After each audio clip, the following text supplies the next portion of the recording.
Buenos días. Sí, pero ayúdame con el micrófono. ¿Ese está prendido? Ese me parece que también tócale así. Ya. Ajá. Nada más que te acerques muy bien para que se pueda grabar bien el audio. Gracias. Buenos días. Bienvenidas y bienvenidos a la realización de este primer foro realizado por los integrantes del Consejo Ciudadano de la Fiscalía General de Justicia de la Ciudad de México, en colaboración con el Instituto de Formación Profesional de la propia Fiscalía, y el cual tiene por objeto conocer cuáles han sido los retos que las mujeres han tenido que sortear a lo largo de su vida profesional.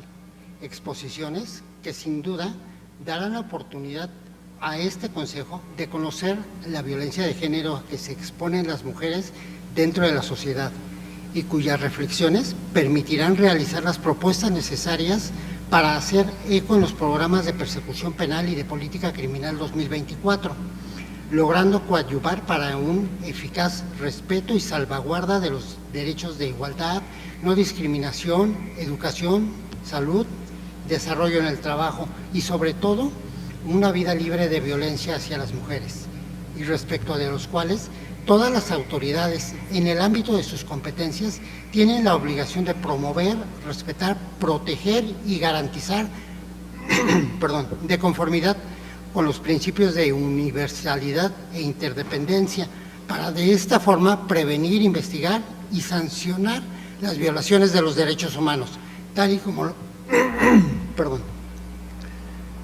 lo prevé nuestra Constitución política. Es por ello que para la realización de este foro se eligieron a tres grandes expositoras sobre el tema, como son la licenciada Marisol Flores Ayala, Itzayana Borgúa y Daniela Osorio, adscritas respectivamente al INSADE y al Grupo de Acción por los Derechos Humanos y la Justicia Social, así como a la propia Fiscalía General de Justicia de la Ciudad de México.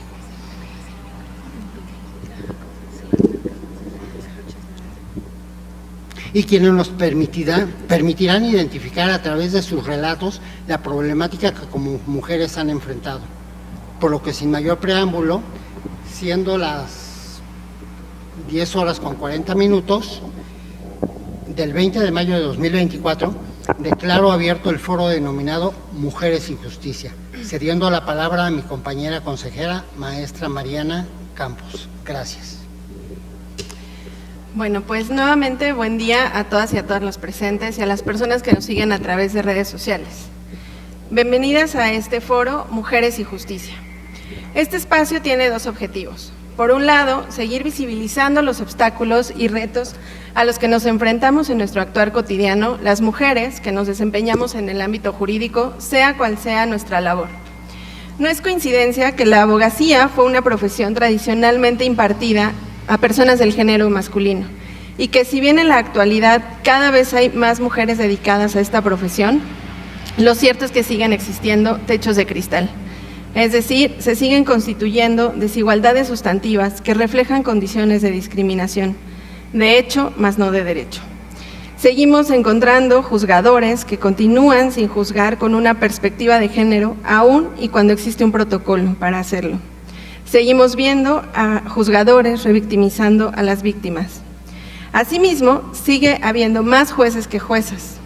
Y ya ni hablar de la legislación, que si bien se ha ido modificando a lo largo de los años, lo cierto es que aún sigue existiendo normatividad que vale la pena ser revisada y, en su caso, reformada o derogada.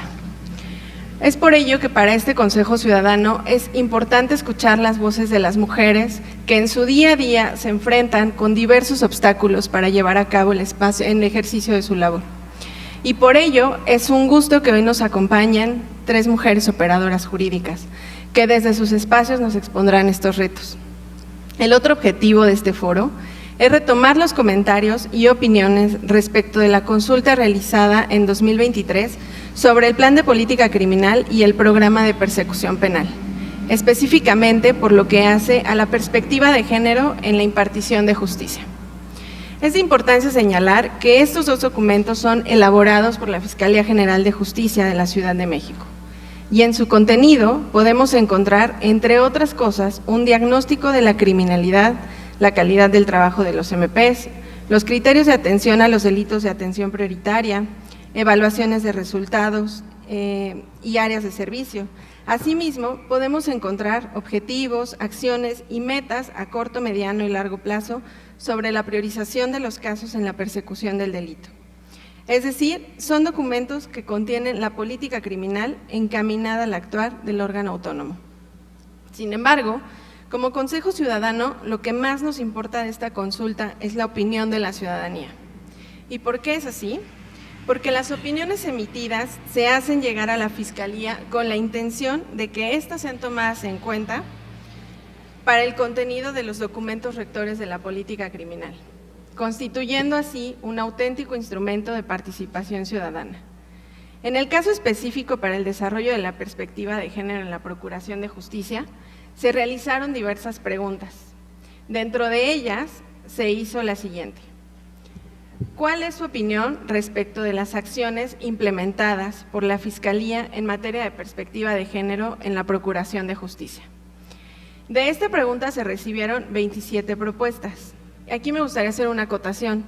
Si bien parecen pocas, yo siempre lo he mencionado, para nosotras y nosotros es importante porque la ciudadanía participa en este ejercicio de participación ciudadana y finalmente es importante porque se le hace saber a la Fiscalía en lo que está haciendo bien, pero sobre todo lo que está haciendo mal. Los resultados que son buenos es importante decirlos y mencionarlos, pero yo creo que lo más importante es enfocarnos en aquellos en los que no se está haciendo bien el trabajo, porque es en lo que la Fiscalía tiene que reforzar para que brinde un buen servicio a la ciudadanía. Bueno, y hecha esta acotación, de estas respuestas, el 79.31% fueron respuestas positivas, de las que podemos destacar lo siguiente, y cito: considero que las acciones implementadas tienen un impacto importante en la cultura de la denuncia de las mujeres que son violentadas. Considero importante también implementar protocolos de actuación, por ejemplo, para la atención de mujeres víctimas de violencia familiar que brinden una atención inmediata y efectiva. Por su parte, el 10.34% fueron respuestas neutrales, dentro de las que se destacan la siguiente: para mí, estas acciones son reiterativas, lo que podría hacer caer al servidor público en situaciones de exageración, por lo que se le debe capacitar de manera adecuada para que sepa aplicarlas. Y finalmente, el 10.34% fueron respuestas negativas, destacando la siguiente: falta sensibilizar al personal. Y esta es solo una muestra de cómo un ejercicio de participación ciudadana nos brinda estos comentarios o sugerencias de los temas comentados, bueno, de los que ya se comentaron y de los que se van a desarrollar a lo largo de esta mesa. Y como ya lo mencionaba, a lo largo de esta mesa del desarrollo vamos a estar haciendo estas acotaciones de las participaciones de las personas que se recabaron el año pasado, con el fin de que la Fiscalía pues vaya tomando nota para que se vayan haciendo un mejor servicio para la ciudadanía. Una vez dicho todo lo anterior, les platico un poco de cómo va a ser la dinámica, que es básicamente como siempre es en los foros. Las ponentes cuentan con un tiempo de 20 a 30 minutos, el que ustedes quieran ocupar. Se les estará dando aviso de cuánto tiempo les queda. Posteriormente haremos unas intervenciones la consejera Berenice y yo, con el fin de dar a conocer estos datos sobre la consulta. Y al final de la participación de las ponentes se hará una ronda de preguntas y respuestas. Y bueno, las ponentes y nosotras, si es que así es, responderemos. Y bueno, también si las personas que nos siguen en redes gustan hacer preguntas, les comparto a través de Instagram, en la cuenta es @consejofcm y se está transmitiendo a través de la cuenta de la consejera Berenice y la cuenta es BereF. Entonces, bueno, si quieren participar, pues les esperamos sus preguntas. Y bueno, en este momento damos inicio con la participación de la licenciada Itzayana Borgúa. Y bueno, la licenciada Itzayana Borgúa es licenciada en Trabajo Social por la Universidad Autónoma del Estado de México. abogada por la Facultad de Derecho de la Universidad Nacional Autónoma de México y aspirante a la maestría en Criminología y Justicia Penal de la Universidad de Seguridad y Justicia de Tamaulipas. Cuenta con un diplomado en Gestión de Procesos Culturales para la Construcción de la Paz y la Memoria, avalado por la Universidad Claustro de Sor Juana, el Colegio de San Ildefonso, la Cooperación Española en México y el Centro Cultural de España. Y cuenta con una certificación en Derechos Humanos, avalada por la Comisión de Derechos Humanos del Estado de México. Actualmente es coordinadora operativa en proyectos de reinserción social en interculturalidad, salud y derechos AC, INSADE, y consejera consultiva del Consejo Consultivo del Mecanismo para la Protección Integral de Periodistas y Personas Defensoras de los Derechos Humanos del Estado de México. Y aquí me gustaría señalar que INSADE es una asociación civil que genera estrategias de reinserción social y autonomía económica de poblaciones en contextos de violencia y delincuencia que están o han estado directamente o indirectamente privadas de la libertad a nivel regional, por medio de metodologías participativas, de la mano de aliados clave para el desarrollo de agentes de cambio. Muchas gracias y les cedo la palabra.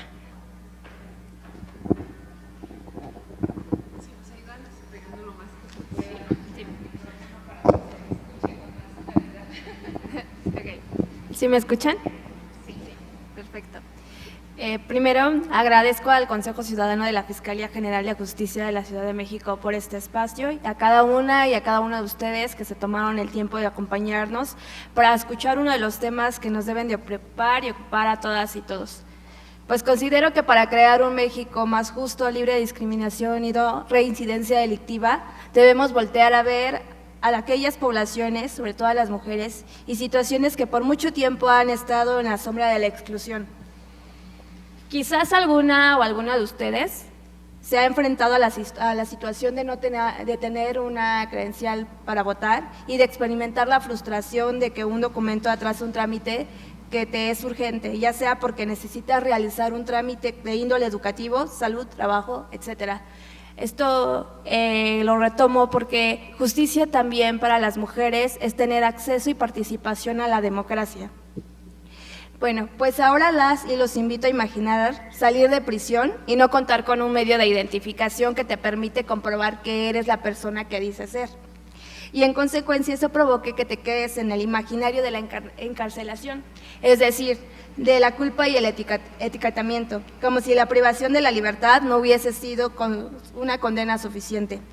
Egresar de la cárcel es algo más complicado que obtener una carta de compurgación o una sentencia absolutoria. Implica también preguntarse quién soy y intentar recuperar y volver al yo. Bajo estas premisas, desde INSADE, para que segundas oportunidades sean posibles, nos dimos a la tarea de investigar qué estaba sucediendo después de que las mujeres salían de prisión desde el enfoque de derechos político-electorales. Y bien, para empezar, ¿qué son los derechos político-electorales? ¿Me ayudas con la segunda presentación, por favor? La segunda. Sí, antes, mucho antes. Ahí está. Y bueno, con base en el Tribunal Electoral del Poder Judicial de la Federación, son derechos fundamentales vinculados con los derechos de votar, ser votado, de asociación y de afiliación. Y el tema aquí que hoy quiero reflexionar con ustedes no es si las personas pueden votar o no, sin minimizar ese derecho tan importante que contribuye a la democracia, porque a la mayoría de las personas que hemos visitado, que se encuentran en los centros penitenciarios, sobre todo a las mujeres, no les interesa ejercer ese derecho, porque saben que antes de él, con base en sus necesidades, hay algo más importante que recuperar la libertad. Sí, porque el INSADE somos partidarios de que las personas que egresan de prisión solo hacen eso, salir, porque el recuperar la libertad implica el acceso efectivo a servicios postpenitenciarios que permitan llevar a las mujeres una vida funcional. La siguiente, por favor. Y bueno, se preguntarán qué tiene que ver la identidad y los derechos políticos y electorales con la justicia. Derivado de la sentencia recaída en el expediente SCM-JDC 10.050-2019 de la Sala Regional de la Ciudad de México del Tribunal Electoral del Poder Judicial de la Federación, indicó que la credencial para votar permite ejercer dos derechos principales, los políticos electorales y la identidad. Y ese justamente es el derecho que en INSADE abogamos porque se ha protegido, garantizado y respetado para todas las mujeres egresadas del sistema de justicia penal. ¿Me ayudas con la siguiente, por favor? En los hallazgos obtenidos en nuestra investigación nos hicieron cuestionarnos que si realmente solo se suspenden los derechos fundamentales previstos en las dos primeras fracciones del artículo 35 constitucional, porque una vez que las personas que son privadas de la libertad, pareciera que olvidamos que detrás de estos muros las mujeres deben seguir con sus vidas. Y aquí otra problemática que se suma a lo que más adelante compartiré es que detectamos que mujeres que están en prisión no cuentan con una acta de nacimiento y dentro la necesitan para tener acceso al eje de reinserción vinculado a la educación y con el derecho a la familia, porque a mujeres que están gestando y que tienen hijos dentro de prisión, necesitan identificar a sus hijos. Entonces, sus hijos pierden este derecho a las mujeres al no tener la acta de nacimiento para ellas y poder así darle el reconocimiento de apellido a sus hijos. ¿Me ayudas con la siguiente diapositiva? Gracias.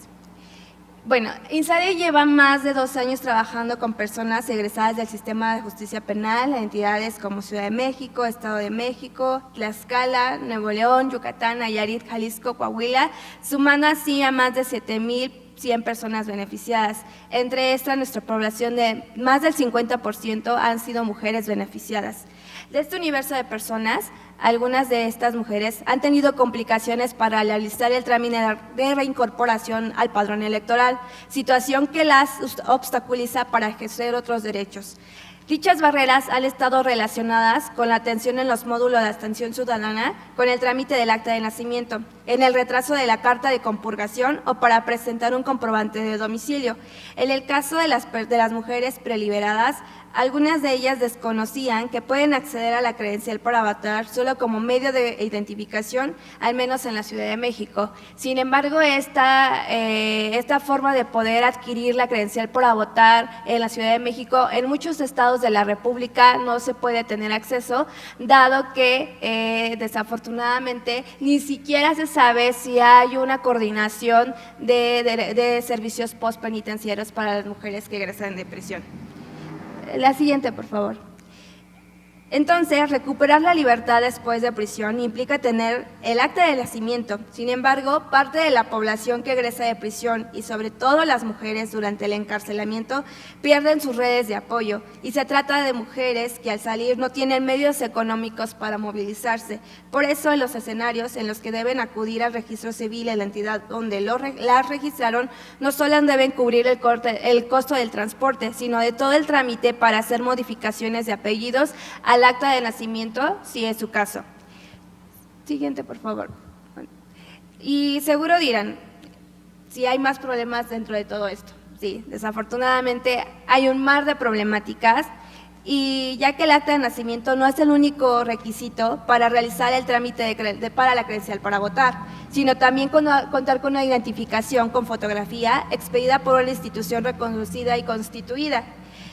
La cartilla de correos, por ejemplo, se volvió una opción para muchas personas que salen de prisión. Sin embargo, en el mes de diciembre tuvimos algunas situaciones con algunas beneficiarias canalizadas por el Instituto de Reinserción de la Ciudad de México, quien sufrió discriminación por parte de un módulo de atención de Correos de México, que no le hizo válida la solicitud para hacer el trámite porque no contaba con una identificación oficial. O sea, necesitaba una identificada para solicitar otra identificación para identificarse, cuando en realidad los únicos requisitos para solicitar la cartilla de correos en Correos de México son dos, son fotografías tamaño infantil y un comprobante de domicilio firmado por el titular y con una leyenda del mismo en el que diga que autoriza el uso del comprobante de domicilio.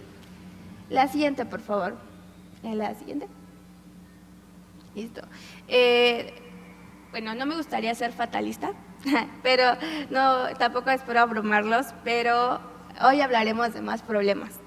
Otra limitante para acceder a la credencial para votar es el comprobante de domicilio, ya que la pérdida de redes de apoyo implica para algunas personas no tener una vivienda y por tanto no acreditar en dónde vives. Entonces, no solo hablamos de la identidad, sino también del sentido de pertenencia. Y bueno, ¿esto en qué afecta a la Ley Nacional de Ejecución Penal? El párrafo primero del artículo 207 de la Ley Nacional de Ejecución Penal menciona que las autoridades corresponsables, en coordinación con la unidad encargada de los servicios pospenales dentro de la autoridad penitenciaria, deben establecer centros de atención y formar redes de apoyos pospenales a fin de prestar a las liberadas, externadas y a sus familiares el apoyo necesario para facilitar la reinserción social, procurar su vida digna y prevenir la reincidencia. Sin embargo, no en todos los estados, como ya les había comentado, hay claridad de quién es esa supuesta entidad encargada, ni si se han instalado los centros de atención y las redes de apoyo, lo que deja que en gran desventaja a las mujeres liberadas, así como preliberadas, que desean información sobre cómo obtener la credencial como medio de identificación. Por ello, desde INSADE estamos coordinando mesas de trabajo con los institutos electorales estatales, las direcciones del registro civil de cada entidad y los congresos de los estados a fin de dar facultades al registro civil para que el otorgamiento del acta de nacimiento desde prisión no sea una limitante al salir de ella y el trámite para solicitar la credencial por votar pues tampoco se retrase.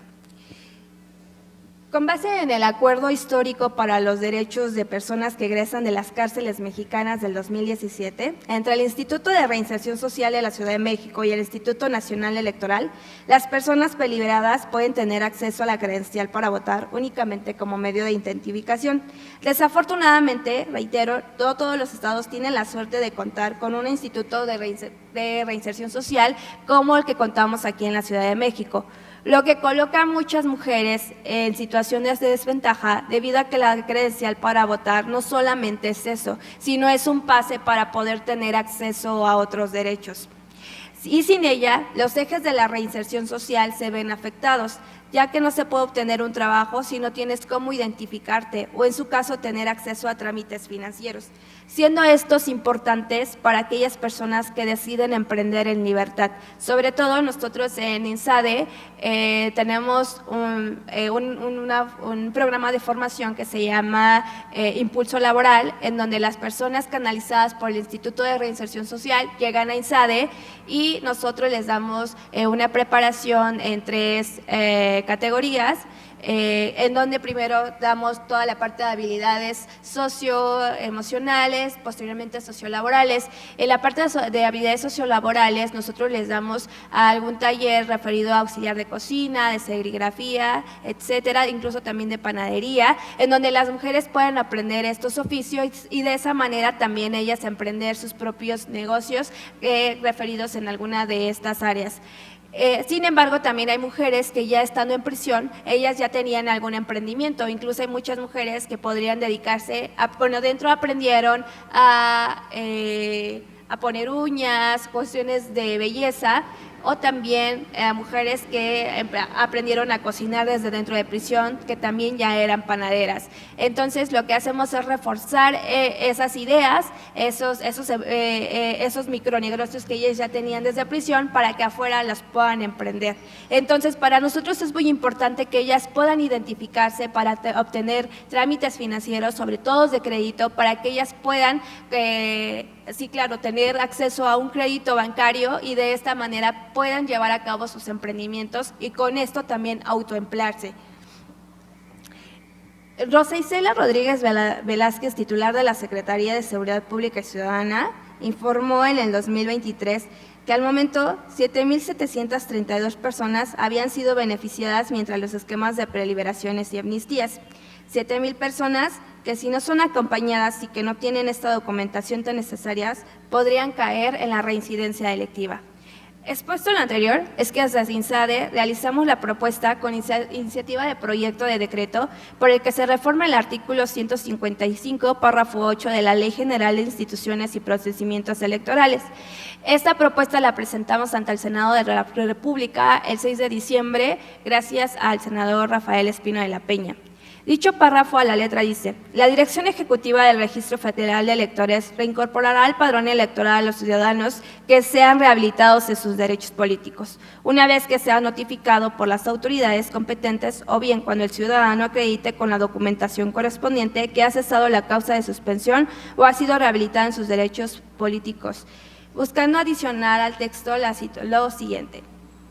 Y en el caso de las personas a quienes se les haya otorgado un beneficio preliberacional, se le otorgará la credencial para votar únicamente como medio de identificación, siempre que se acredite dicha situación. Es importante aquí tener el contexto de que solamente hasta el momento el vínculo que hay entre el Instituto Nacional Electoral y el Instituto de Reinserción Social de la Ciudad de México ha permitido que las personas que están bajo un beneficio preliberacional puedan identificarse a través de la credencial para votar, pero solamente como esto, como un medio de identificación, y no podrán votar en las elecciones. También otra problemática que hemos detectado para las mujeres que están en prisión ahorita en la veda electoral es que no hay un voto informado, solamente se les está invitando a votar tanto a las mujeres y hombres en prisión preventiva para que voten. Sin embargo, nadie se le está informando sobre cuáles son las propuestas que tienen las y los candidatos para las personas que están en prisión. Entonces, dicho esto, es importante que las personas que están preliberadas puedan tener acceso, sobre todo las mujeres, puedan tener acceso a la credencial para votar, porque muchas de las mujeres que están fuera bajo un beneficio preliberacional necesitan emplearse para poder seguir manteniendo a sus familias. Muchas de ellas, es importante recalcar que al estar en prisión y que tenían sus emprendimientos desde la cárcel, mantenían a sus familias. Entonces, en este sentido es que nosotros buscamos impulsar que esta reforma a la Ley Nacional de Ejecución Penal sea aprobada. Muchas gracias.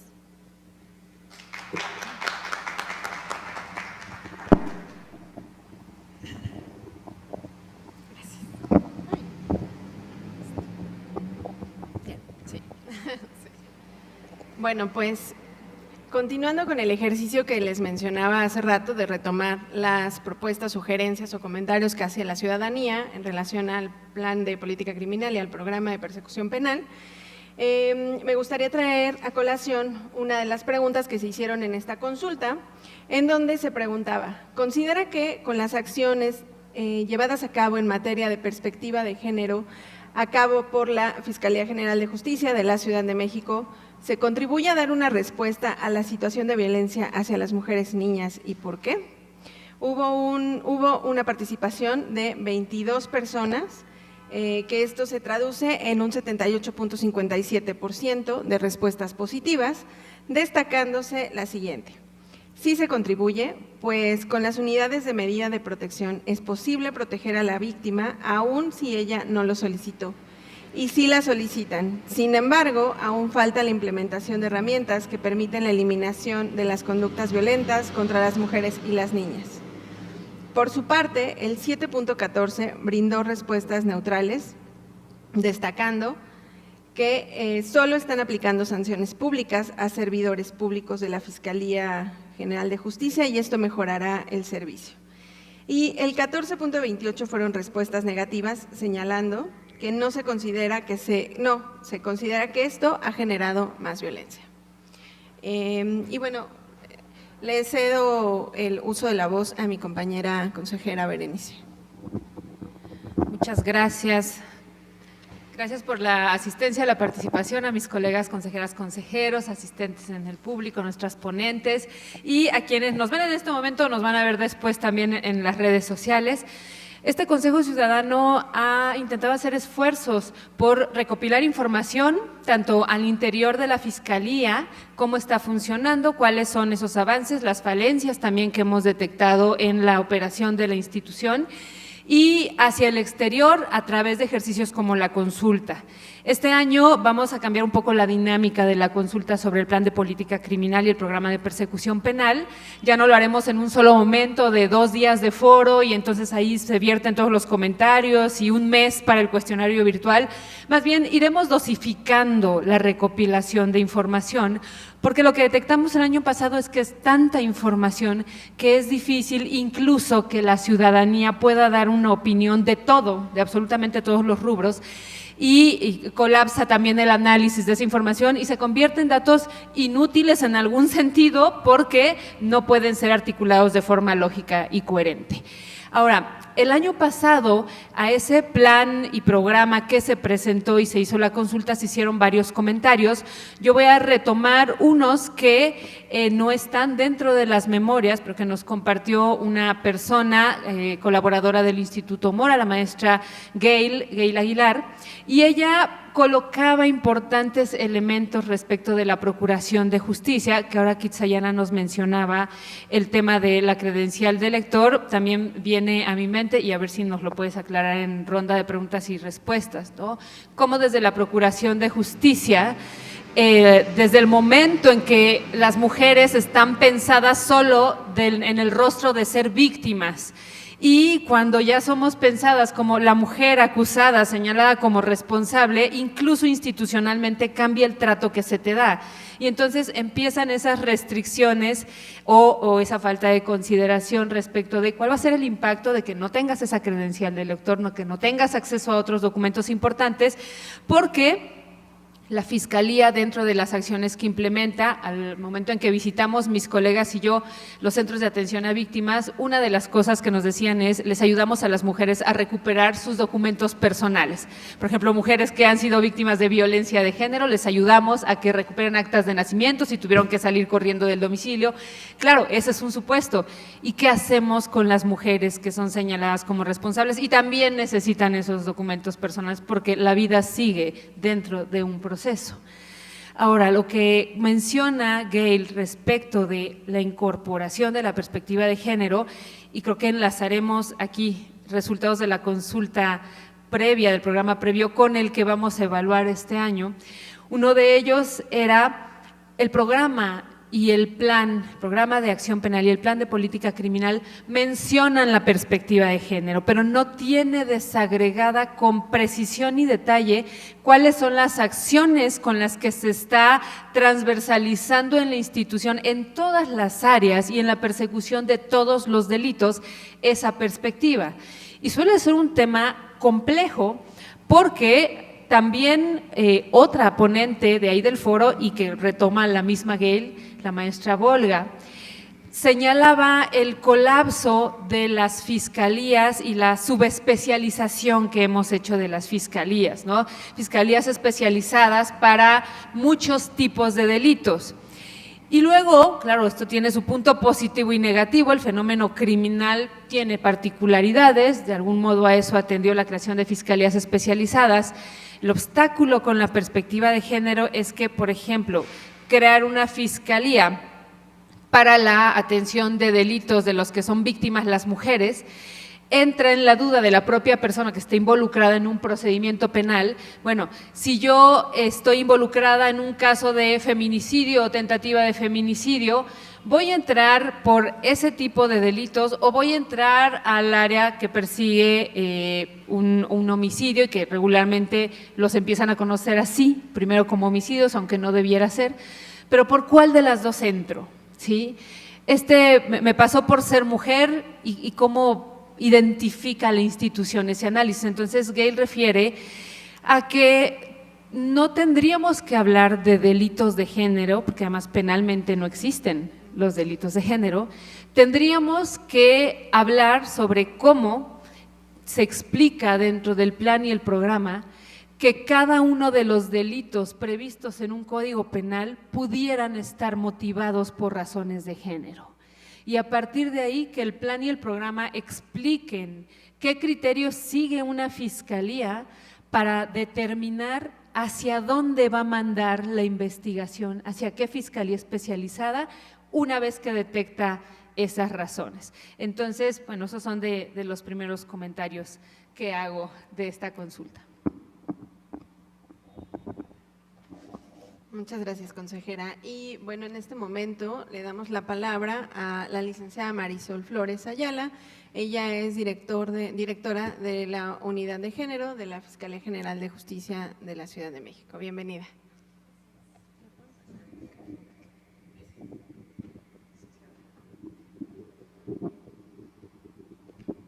A ver, muchas gracias. No sé si ahí está bien el micrófono. Los micrófonos y yo no nos llevamos bien. Pues muchas gracias por la invitación. Es un gusto estar con todas y todos los ponentes que están en esta mesa. Yo quisiera, y ahorita voy a ir a los puntos que están marcando respecto a la consulta ciudadana, pero creo que hay un paso antes que es importante que hablemos, que es justamente el nombre de este foro, ¿no? Mujeres y Justicia. Y antes de hablar sobre perspectiva de género, en los cambios de la fiscalía, etcétera, etcétera, hablemos de nuestra posición como mujeres, como personas en estas instituciones, que es cómo, o sea, primera pregunta, ¿cómo entramos? Yo creo que justamente, de por sí el tema de la abogacía ha sido bastante difícil. Que seamos más mujeres abogadas ha sido un logro bastante importante.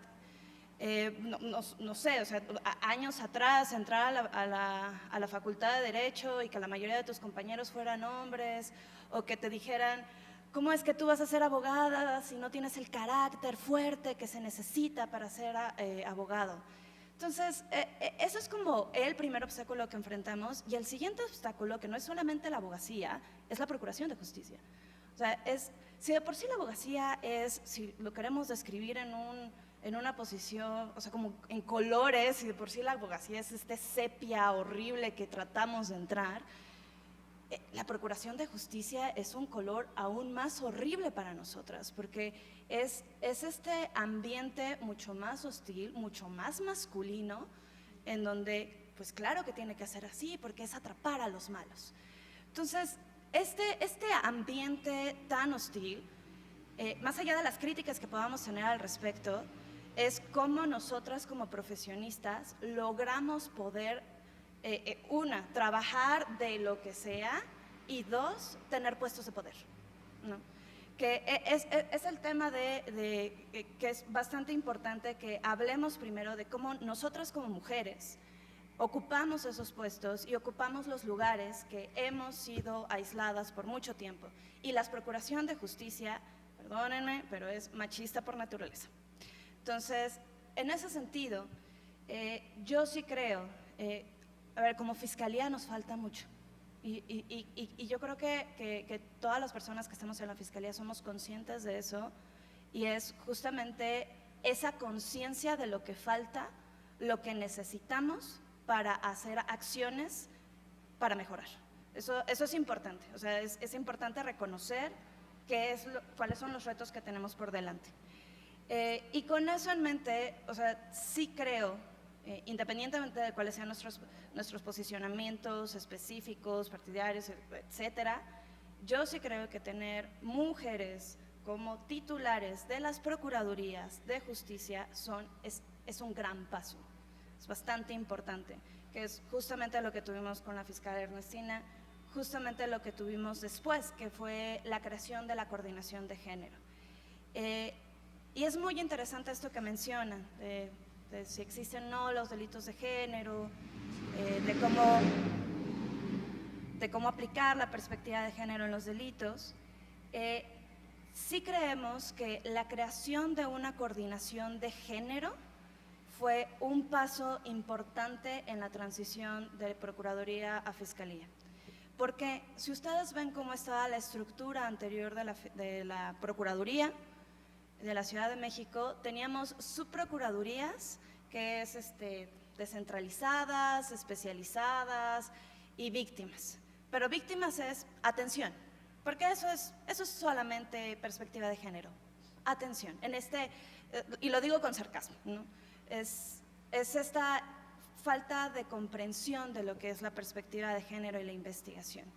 Entonces, en el momento en el que pasamos de donde los delitos sexuales, los delitos contra niñas y niños, los delitos de violencia familiar, en donde estaban desplegados de manera desorganizada, a decir, a ver, necesitamos una coordinación, que es el símil de una subprocuraduría, de una vicefiscalía, que esté dedicada a temas de género, que tenga la especialización de esto.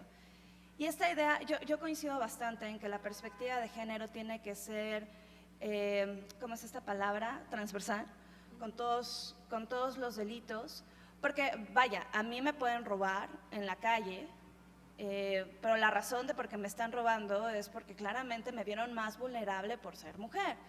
O sea, claramente hay muchos temas de género que puedan impactar a muchos delitos. Sin embargo, hay delitos específicos que en sí mismos se cometen por ser mujeres, o por nuestra identidad de género, o por nuestras preferencias sexuales, etcétera, etcétera. Que es delitos sexuales, ¿no? O sea, los delitos sexuales están inevitablemente ligados con el género. Violencia familiar, en donde no estoy diciendo que los hombres no sean también víctimas de violencia familiar, claramente que lo son. Sin embargo, veamos las proporciones. Así, si queremos hablar de un grueso de la población, ¿cuántas son las mujeres que hemos vivido violencia familiar y que ha sido un delito sumamente invisibilizado? Delitos contra niñas, niñas y adolescentes. No significa que sea género específicamente, pero ¿cuántos casos hay de violencia vicaria? ¿Cuántos casos reciben las niñas en sí mismas, reciben las adolescentes? Este tema de la importancia del fenómeno es no solamente aplicar el código, que eso es parte de la política criminal, ¿no? O sea, como no es solamente aplicar el código, sino es entender las dinámicas delictivas, entender los fenómenos sociales y cómo, la institución encargada de la Procuración de Justicia es consciente de su sociedad, de su realidad y cómo va a aplicar ese código, cómo va a aplicar esas reglas a la población, a su institución. Eso es parte importante de muchos de los cambios que hemos tratado de tener en la Fiscalía, que es bastante interesante las opiniones de las personas, que yo creo que no es simplemente salir con el discurso de la Fiscalía cambió o ahora atendemos mejor o perspectiva de género, no, es explicar por qué, o sea, por qué existe este cambio.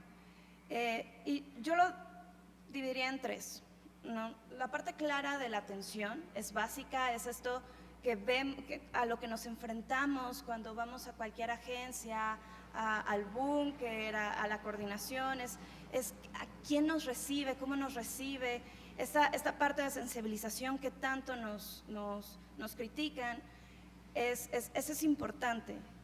Pero después de eso es no simplemente que me traten bien, es que entiendan la situación que estoy pasando. Y ese es el segundo componente que en especial la maestra Sayuri en la coordinación de género tiene como prioridad, que es la identificación de riesgo. O sea, y si quisiera separarlo de la atención, la identificación de riesgo, de cuáles son la situación en la que yo me encuentro y qué necesito específicamente, ¿no? Hemos tenido varias capacitaciones y pláticas con los ministerios públicos en donde les decimos, si una medida de protección no protege a la víctima, no es una medida de protección. Y es algo muy tonto, muy básico lo que estoy diciendo, pero es como el clásico, hay que darle a fuerzas esta medida de protección. No, ¿qué es lo que necesita? Y eso es todo un reto y eso es todo un cambio de paradigma. Por eso la creación de la unidad de medidas de protección, el desarrollo del tamizaje de riesgo en casos de violencia entre pareja, esos dos instrumentos, esas dos acciones de política pública han sido una de las prioridades que tenemos en este momento para poder identificar ese riesgo. Y el tercer componente es la investigación. ¿Qué es esto que les digo? Es diferente la atención de la investigación, claramente todos están entrelazados, claramente cada uno tiene un papel importante que sin uno, los otros dos se caen, porque yo puedo tener un gran análisis de riesgo, pero si tengo una atención horrible, pues prácticamente de qué sirvió, ¿no? Entonces, la investigación con perspectiva de género es entender las situaciones específicas que sufrimos como mujeres, cómo ese delito se desarrolló por esas situaciones específicas y a partir de eso yo voy a identificar como investigadora, como Ministerio Público, cuáles son los actos de investigación, cuáles son los argumentos que necesito ante el juez, si ese es el delito por el que voy a juzgar o voy a llegar con un juez o no. Entonces, esos tres componentes de entenderlos es una de las prioridades que hemos tenido.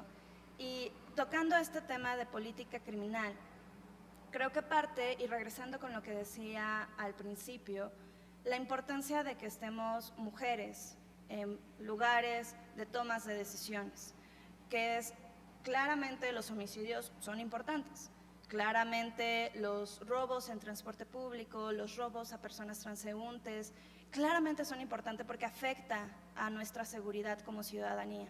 Sin embargo, también es importante y es una parte de las prioridades de esta Fiscalía son los delitos de género y es la atención a género. Y creo que la participación de mujeres es importante en esto. No estoy diciendo que simplemente porque exista una mujer ya mágicamente todo cambia. No, o sea, ese no es el tema. Sin embargo, el tema de que nosotras somos conscientes de cuáles son las necesidades en justicia que necesitamos y que esas necesidades de justicia son reflejadas en una fiscalía, en una institución del Estado, eso es una gran diferencia de otras administraciones, de otras formas de manejar las instituciones.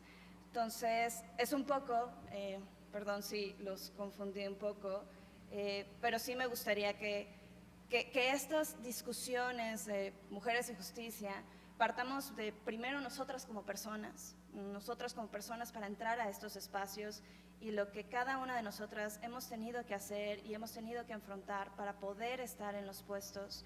Por ejemplo, la maestra Sayuri, que fue justamente esta fiscal por primera vez electa de forma democrática, pues una mujer que pasó primero por casos, luego pasó como fiscal de feminicidio, luego pasó por la coordinación, la fiscal Ernestina, ¿no? Okay, todo el camino que tuvo ustedes mismas, todo el camino que ustedes han tenido para estar en esta mesa. Entonces, eso creo que siempre es importante tomarlo en cuenta para también entender las dinámicas institucionales y qué es la prioridad como instituciones que tenemos. Entonces, no sé si me comí el tiempo o me falta, pero… No, todavía tienes tiempo si quieres. Yo así quiero saber si me acaba el tiempo. Y bueno, entonces, si tengo un poquito de tiempo, sí me gustaría un poco, si esto es sobre todo para la ciudadanía, si es sobre todo para hacer la difusión y porque sí necesitamos retroalimentación desde afuera, es un poco cuáles son los principales cambios que hemos tenido, al menos en la coordinación de género, que es, uno, la nueva Fiscalía de Feminicidios, eso es una parte importante, una fiscalía que primero estaba en homicidios y después logramos que fuera una fiscalía especializada en 2019, si no mal recuerdo. Eso sí es un gran tema porque es lo que nos ha permitido aumentar las judicializaciones, es lo que nos ha permitido poder identificar causas de género al principio de la investigación. Hemos empezado, o sea, es una fiscalía que tiene nuevas áreas, una fiscalía que, uno, voltea a ver a los transfeminicidios, eso es muy importante, independientemente del tipo penal y la pelea que exista, hay transfeminicidios, las mujeres trans son investigadas en la Fiscalía de Feminicidio, o bueno, las muertes contra mujeres trans. La unidad de tentativas de feminicidio también es bastante importante, o sea, muchas veces estos casos eran invisibilizados bajo el delito de violencia familiar. Entonces, poder decir ok, tenemos un área específica en donde vamos a tratar de identificar estos casos, darles esta otra perspectiva de no es solamente violencia familiar, es una tentativa de feminicidio, es un gran paso. La siguiente es en temas sexuales, que hay todo un camino por delante, pero lo importante y la visión que se ha tenido es la segmentación. Creo que es importante segmentar por delitos en el sentido de la diferencia de trato y la diferencia de actos de investigación que puedes tener con cada uno. Entonces, parte importante de lo que se hizo es, uno, darle prioridad también a las agresiones sexuales que pasan en centros educativos o alrededor de centros educativos, eso es bastante importante.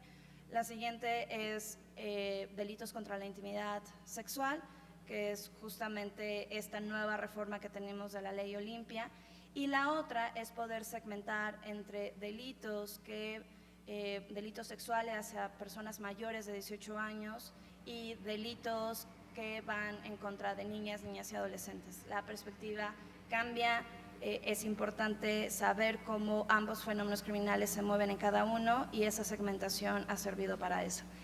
La siguiente es violencia familiar, que en este tema de los cambios estructurales, cuando uno era víctima de violencia familiar, y bueno, sigue pasando, que es el papel de las coordinaciones territoriales, es que justamente el papel de las coordinaciones territoriales es para que yo tenga cerca como ciudadana un lugar de la Fiscalía para poder denunciar. Sin embargo, lo que hemos tratado de hacer también es que las coordinaciones territoriales tengan este vínculo con las fiscalías especializadas y que incluso si las personas llegaban a la fiscalía especializada, porque claramente es la especializada y uno piensa que es ahí a donde tengo que ir, pues tuviera las puertas abiertas. El tema es que antes no tenía las puertas abiertas. Tenemos una fiscalía especializada de por favor venga de 9 a 5 y si algo pasa fuera de ese horario, pues váyase a otro lado. Entonces, con esta coordinación lo que hicimos es ampliar el horario y incorporamos un turno de 24 horas por los 7 días para atender tanto casos sin detenido, o sea, yo voy y denuncio y etcétera, así como con detenido, ¿no? Que también de estos casos con detenido puedan verse en la Fiscalía especializada. Eso también es de los cambios estructurales importantes. La siguiente es esta parte del tamizaje que les comentaba, que es un tamizaje de riesgo en casos de violencia contra pareja. Es un tamizaje donde tratamos de identificar los factores de riesgo, que es difícil medir el riesgo, ¿no? O sea, como que siempre le decimos, o toda esta vida le hemos dicho a los ministerios públicos, oiga, tiene que medir el riesgo. ¿Cómo lo hago? Y hay unos temas y hay importantes que nos marca la Ley de Víctimas de la Ciudad de México que hay que identificarlos, pero tratamos de darles estas herramientas. Un poco uno de los comentarios que salió de la consulta, de que muy bonito la parte de medidas de protección, pero ¿cómo sabemos qué es la medida adecuada? Entonces tratamos de implementar este tamizaje sobre todo se tiene que aplicar en la Fiscalía Especializada de Violencia de Género, también hay fiscalías de la coordinación territorial que lo están aplicando para saber si es un caso leve, moderado, severo o extremo. Y con eso no quiero decir que sean casos más o menos importantes, todos son delitos, solo en qué situación o qué tan cercana al riesgo, al peligro me encuentro en ese momento. Y con esto, solo para cerrar porque siento que he hablado por todos lados,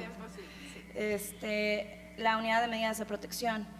Es importante porque muchas veces la confundimos y es un área muy nueva, de hecho. La unidad de medidas de protección, yo creo que tiene que cambiar de nombre para que no se confunda, pero es un área auxiliar del Ministerio Público. No es que sea la única área que dé medidas de protección, no. Cada fiscalía, a donde ustedes lleguen, a donde cada persona llega, tiene que recibir medidas de protección, tiene que analizarse el riesgo. ¿Qué es lo que pasa? Y con eso, abro un paréntesis. Cuando hablamos de mejorar las instituciones, tiene toda la razón la ciudadanía de que hablamos de sanciones, hablamos de sensibilización, hablamos de capacitación, pero hablamos también de otras cosas, que es entender las necesidades institucionales, las necesidades legales y cómo vamos a mejorar los procesos o las unidades o las competencias para que podamos caminar como una maquinita.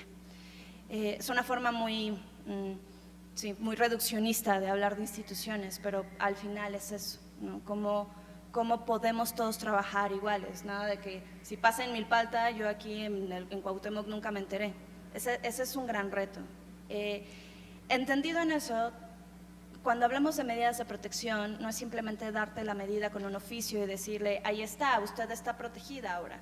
No, se requieren hacer cosas, que ir a sacar al agresor del domicilio, ir por los objetos, ir a decirle al agresor no te acerques, o incluso ir con un juez que nos diga, oye, estoy bien en darle esta medida, y un juez nos va a decir, ¿sabes qué? Tienes toda la razón, sigamos con esta medida por tanto tiempo más. Esas cosas que son obvias que tienen que pasar, la unidad de medidas de protección surge bajo una necesidad de recursos humanos, de recursos específicos para poder cumplir esas cosas, para poder ir a Álvaro Obregón para sacar al agresor de la casa. Entonces, la unidad de medidas de protección es este órgano auxiliar de los ministerios públicos que son los responsables de dar medidas de protección y ellos son auxiliares para poder ejecutarla. ¿Quién va a darme esa medida de protección? ¿Cómo esa medida de protección se va a materializar? Y es así que creamos esta unidad de medidas de protección. Y finalmente, la unidad de análisis de contexto de delitos de género. Por muchos lados hablamos de la unidad de análisis, unidades de análisis de contexto, etcétera, de cómo hay que hacerlo, de cómo van a mejorar.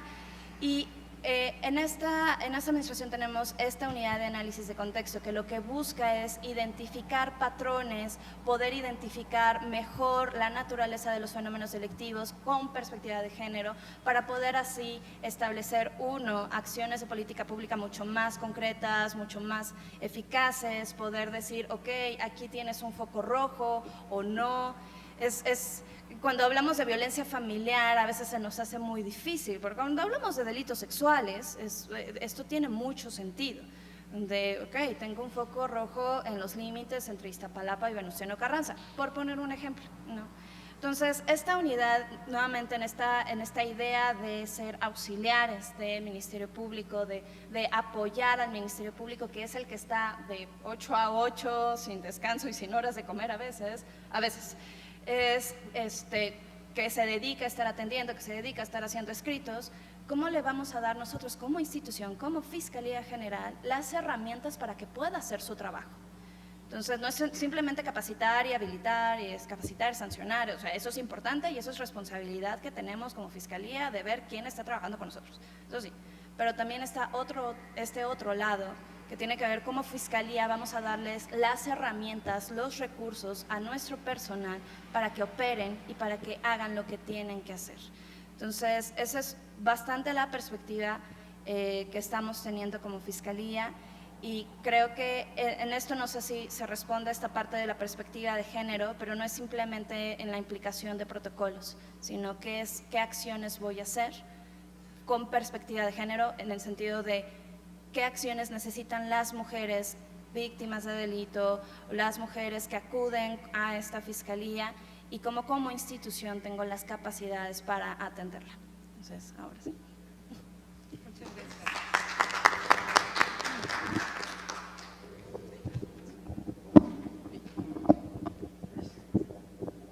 Bueno, yo aquí me gustaría retomar lo que mencionaba la licenciada Marisol, en cuanto a que el derecho como tal es machista y muchas veces sexista, y me gustaría traer a colación lo que menciona la doctora Lucía Núñez, donde dice que, bueno, justo el derecho es sexista y que este enfoque parte de la premisa de que en la práctica, al diferenciar a hombres y mujeres, el derecho pone a estas últimas en desventaja. Pues por un ejemplo, en el caso del derecho penal, los juzga con estándares distintos o inapropiados o no reconoce los daños que se les causa al dar ventaja a los hombres. Y bueno, hecha esta acotación, retomaría nuevamente lo de la consulta del año pasado, en donde, bueno, como les mencionaba hace rato, uno de los propósitos de esta consulta fue contar con propuestas por parte de la ciudadanía, las cuales tienen como objetivo enriquecer y fortalecer el plan de política criminal y el programa de persecución penal.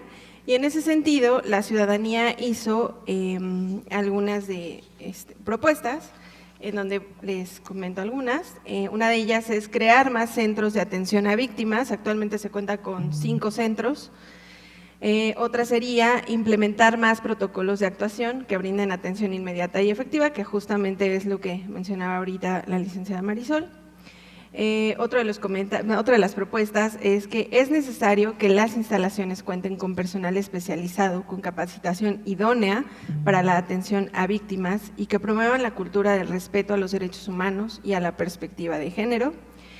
Y terminaría con que es importante la sensibilización para evitar la revictimización. Y bueno, hecha estos señalamientos, le daría la palabra a la licenciada Ivonne Daniela Roa Osorio. Ella es maestrante de la Facultad Latinoamericana de Ciencias Sociales, Flaxo, México. y actualmente labora en el Grupo de Acción por los Derechos Humanos y la Justicia Social AC, que surge en 2012 a raíz de la necesidad de concretar proyectos de documentación, acompañamiento y atención en situaciones que conllevan violaciones a los derechos humanos en México. Es una organización sin fines de lucro y conforma un equipo multidisciplinario enfocado a la promoción, difusión, formación, investigación y defensa integral de los derechos humanos desde una perspectiva de género y feminista. Trabajan para el acceso a la justicia, principalmente de las mujeres, niñas, niños y personas defensoras de derechos humanos. Asimismo, garantizan el derecho de las niñas y mujeres de México a vivir libres de violencia y el empoderamiento de las personas que han sido objeto de violaciones a sus derechos humanos para que se conviertan en actoras claves del acceso a la justicia.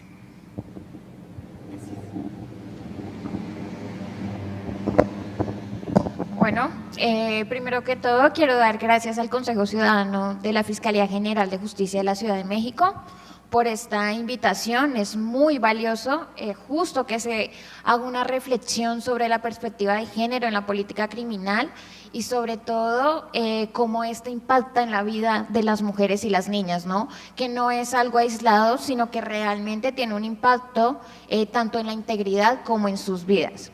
Entonces, bueno, en primer lugar, quiero que nos situemos en dónde estamos y respecto al contexto de violencia que vivimos en la Ciudad de México. Recordar que desde el año 2019 la Ciudad de México se activó la alerta de género como consecuencia de los altos índices de violencia en contra de las mujeres y las niñas. A partir del 2019, tanto el gobierno junto con la titular justo de la Fiscalía tienen la misión de llevar a cabo ciertas acciones que estén tendientes en primer lugar a atender esa violencia, a reparar esa violencia, porque activar la alerta de género es aceptar que existe un daño frente a la omisión por parte de las autoridades gubernamentales de poder proteger justo a esas niñas y a esas mujeres. Entonces, partiendo de que existe este daño, también tienen que llevar a cabo bajo la alerta de género una serie de acciones para reparar este daño que se ha creado específicamente en el tema de los derechos de las mujeres y las niñas. Me da mucho gusto escuchar a las panelistas porque justo todas abordan el tema de la perspectiva de género desde un enfoque amplio, contrario a lo que hace el Plan de Política Criminal y el Programa de Persecución Penal. Muy valioso lo que se hace desde la coordinación justo de la Fiscalía que tiene esta perspectiva de género, pero justo nos inquieta por qué esta visión no está en estos documentos. Una visión muy valiosa que efectivamente tiene que ser transversal, porque resulta muy dudoso incluso y cuestionable el hecho de que cuando analizamos el plan de política criminal y el programa de persecución, esto se minimice a 5 páginas o a un capítulo, cuando efectivamente tiene que ser transversal. Frente a la persecución de penal, retomar mucho lo que se habla también desde la reincidencia social, cero perspectiva de género dentro de la política criminal. Pensar también la perspectiva de género frente a las mujeres que están involucradas o procesadas en los delitos. Es decir, el diario vivir de la investigación de los delitos, por ejemplo, de narcomenudeo, está muy relacionado con las mujeres que muchas veces se usan como una herramienta para poder cometer los delitos, y en muchas ocasiones son estas mujeres quienes están siendo perseguidas y criminalizadas, y al momento en que justo se hace esta persecución del delito, omitiendo que existe ciertos factores relacionados con el género, que incluso puede llegar a darnos a entender que estas mujeres pueden ser víctimas de trata, en donde ni siquiera ellas hayan cometido el delito, pero ante este desconocimiento y esta falta de perspectiva, pues seguimos teniendo mujeres en las cárceles injustamente porque esta perspectiva o este criterio no se atendió. Entonces, ¿por qué es importante justo hablar de la política criminal con perspectiva de género? Ni siquiera es importante, es fundamental. Si no se aborda desde esta perspectiva, las mujeres estamos siendo invisibilizadas. no se nos está cumpliendo ni garantizando nuestro derecho a la igualdad y no a la discriminación. Y peor aún, tampoco se nos está garantizando nuestro derecho a vivir una vida libre de violencia. Entonces, vuelvo a repetir, o sea, de verdad, es increíble que dentro de la Fiscalía también reconocemos el trabajo valioso de personas como la maestra Sayuri, pero estas acciones aisladas no nos van a llevar a tener eficazmente una consecuencia en la realidad de las mujeres y las niñas. Es decir, si esta coordinación actúa de forma aislada, no lo vamos a ver en un plan de política criminal. Entonces, en primer lugar, hacer esa reflexión, que tiene que ser transversal, que si ya se cuentan con personas valiosas que tienen todo el conocimiento dentro de la Fiscalía, que estas personas realmente puedan tener una incidencia en toda la política general, que no sea justo como esta unidad que está situada en un lugar en específico, sino que irradie a toda la Fiscalía. Y voy a abordar temas generales de qué implica la perspectiva de género en el plan de política criminal y un poco abordándolo también desde la experiencia como acompañantes de mujeres y niñas víctimas de violencia de género, aterrizando un poco cuáles son los obstáculos en el que nos enfrentamos día a día con esto. En primer lugar, frente a la prevención de la violencia de género, pues es muy importante el tema de las medidas de protección. Justamente en lo particular, en este momento me encuentro haciendo una investigación y efectivamente hasta el año pasado se crea la unidad de medidas de protección y también se crea pues sobre nada, básicamente. Porque las medidas y las órdenes de protección, bueno, empezando por eso, porque no hay una división de órdenes de protección y medidas de protección. El Ministerio Público solamente está emitiendo las medidas de protección del Código General de Procesos Penales, del Código Nacional, pero no está teniendo ni siquiera en cuenta una ley tan valiosa para las mujeres que ha costado tanto en este país, que es la Ley de Acceso a las Mujeres a una Vida Libre de Violencia. Y en esta ley de los mecanismos más valiosos son las órdenes de protección.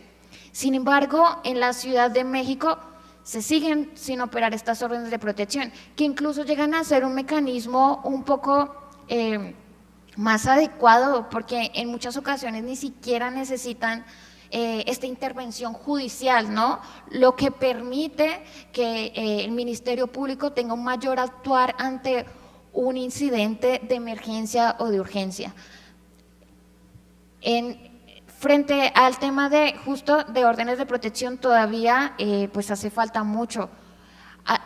Así como referimos que no existe una coordinación dentro de la Fiscalía, el problema aumenta más cuando no se tiene una coordinación con la Secretaría de Seguridad Ciudadana, que son las encargadas justo, bueno, hasta que se crea la unidad, de implementar estas órdenes de protección. O sea, bajo una investigación que realizamos, la ejecución o la implementación de estas órdenes o medidas de protección, de acuerdo con los criterios y los manuales administrativos que tiene la Secretaría de Seguridad Ciudadana, tienen un tiempo de 4 días hábiles para implementarlas. Una medida urgente de protección. Y entonces, justo es eso, ¿de qué sirve que tú emitas una orden o una medida de protección cuando la autoridad que está encargada de hacer esa visita domiciliaria, por ejemplo, se va a tardar 4 días en atender la emergencia? Entonces, es fundamental que estas acciones no se hagan aisladas, que se hagan justo en conjunto con autoridades como la Secretaría de Seguridad Ciudadana, que son también las encargadas y las que tienen como una intervención en este tipo de acciones. Algo bien importante también en el tema de prevención de la violencia de género es que las personas que están, o sea, sé que es muy difícil, también pensamos en la realidad de cada uno de los funcionarios y las funcionarias que están atendiendo día a día, entendiendo también la carga de trabajo. Sin embargo, es importante que, por ejemplo, temas como el ciclo de violencia sea algo que las personas que están atendiendo tengan muy presente, porque justo el desconocer el ciclo de violencia hace que exista una revictimización. Y son las famosas frases, o sea, estamos hoy a 2024, tenemos protocolos para juzgar con perspectiva de género, tenemos leyes, sentencias internacionales, y sin embargo le siguen diciendo a la señora, pero usted está segura que quiere seguir con la denuncia porque luego se va a reconciliar con él. O sea, es una realidad. Y de nada sirve literal los protocolos, las leyes, las sentencias en contra de México, cuando temas como el ciclo de violencia no es algo que ni siquiera se está capacitando a los servidores y las servidoras que están atendiendo los casos en una primera oportunidad. Entonces, es esto, la realidad no se tiene por qué adaptar a los procesos o a las denuncias, es al revés, los procesos se tienen que adaptar a las realidades y sobre todo a las realidades de las mujeres. Si no es así, la justicia no funciona y el acceso a la justicia tampoco. Quería compartir también una experiencia que tuvimos acompañando a una mujer que estaba reconocida como refugiada en México porque venía huyendo justo de Centroamérica por su pareja sentimental que estaba relacionada con el crimen organizado. Y entonces ella justo busca a una organización para solicitar ayudas para tener medidas de protección porque el sujeto le seguía mandando mensajes y la seguía hostigando diciéndole que le iba a encontrar pues en Ciudad de México. Entonces cuando vamos a activar nosotros, pues decimos lo más viable es una orden de protección, pero entonces justo vamos a la fiscalía, primer obstáculo que nos encontramos, le piden un documento a ella justo cuando es una persona solicitante de asilo que no tiene ningún documento, que su documento solamente es una solicitud literal que ni siquiera tiene su fotografía. Entonces, no los puedo dejar pasar. Justamente nos íbamos al Centro de Atención de Víctimas Familiar, creo que es el CAVI. Primer obstáculo, no nos dejaban pasar porque efectivamente no contaba con un documento. Y es otra vez desconozco que existen mujeres migrantes que son víctimas de violencia y que efectivamente no van a contar con un documento para ir a solicitar una orden de protección. Entonces, justo también quiero que tengan en cuenta que la perspectiva que yo estoy compartiendo es muy diferente a la que viven niñas y mujeres día a día, porque en este caso pues somos acompañantes y eso hace que el trato sea muy diferente y que incluso si tenemos que pelear con argumentos jurídicos lo hacemos, pero una mujer, una niña no tiene, en la realidad no cuenta con una persona que la acompaña. Entonces efectivamente tuvimos que llamar a la persona que nos iba a atender, decirle que fuera a la recepción para que nos dejaran pasar sin presentar un documento. Bueno, luego de pasar esto también otro problema porque no podía pasar acompañada, entonces es otra vez explicar que es una mujer en situación de vulnerabilidad, que incluso es migrante, que tiene un desconocimiento de las leyes mexicanas y por tanto es aún más importante que esté acompañada. Nos dirigimos efectivamente al área de atención donde se nos van a dar las órdenes de protección, sin embargo la persona que nos atiende entra en esta disyuntiva. No sé si esto es violencia familiar porque también está relacionado con algo del crimen organizado. Entonces, no sé si te mandó a la FGR porque es una situación que no tenemos prevista porque como mis procedimientos son cuadriculados y si tu situación en particular no encuadra, pues no te puedo atender, ¿no? O le avisamos al consulado y justo una persona que es solicitante de asilo viene huyendo también de sus autoridades, ¿no? Entonces, como por ejemplo, notificarle al consulado que ella está ahí es otra vez ponerla en una situación de vulnerabilidad. Entonces, bueno, todo esto, la experiencia es para compartirles que sigue sin existir esta atención atendiendo a las particularidades de cada mujer. Y es que eso es la perspectiva de género. O sea, si la perspectiva de género no me va a permitir acceder a la justicia, no me va a permitir tener una medida de protección que atienda mis particularidades, entonces de nada sirve que haya un protocolo. Eso no es perspectiva de género. Cuando en la realidad las mujeres no están recibiendo esa atención integral, atendiendo a sus vulnerabilidades. Frente al tema también de acceso de la justicia, pues recordar que derechos de las víctimas, por ejemplo, como al conocer sus carpetas, es un derecho fundamental. Y sin embargo, en el día de hoy, incluso hace poco nos encontramos que algo que antes no nos pasaba, y es que ahora están cobrando cada copia de la carpeta de investigación, cuando en la mayoría de situaciones, pues por el contexto, incluso si tú lees la denuncia te puedes dar cuenta del contexto socioeconómico en que está la víctima. Y sin embargo, no creo que lo hagan como una forma de recabar recursos, la verdad.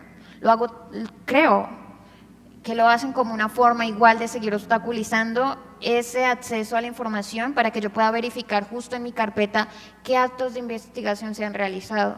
Entonces, ese es otro de los obstáculos que también nos hemos enfrentado con el tema de tener acceso a la información, pero más acceso pues a tu situación en particular, que sigue siendo, repito hoy, a 2024 sigue siendo una barrera que desde hace muchos años se debió haber superado.